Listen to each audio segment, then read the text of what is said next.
తిరుపతిలో జుట్టు ఎందుకు ఇస్తారు?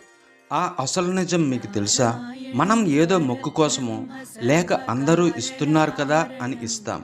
కానీ దీని వెనుక ఒక అద్భుతమైన చరిత్ర ఉంది. పూర్వం శ్రీనివాసుడి తలపై గాయమై జుట్టు ఊడిపోయినప్పుడు అది చూసి చలించిపోయిన నీలాదేవి తన జుట్టును కోసి స్వామివారికి సమర్పిస్తుంది. ఆమె భక్తికి మెచ్చిన వెంకటేశ్వర స్వామి, నా భక్తులు సమర్పించే జుట్టు నీకే చెందుతుంది అని ఆమెకు వరం ఇస్తారు. అందుకే ఆ కొండకు నీలాద్రి అని పేరు వచ్చింది. నిజానికి జుట్టు మన అహానికి ప్రతీక.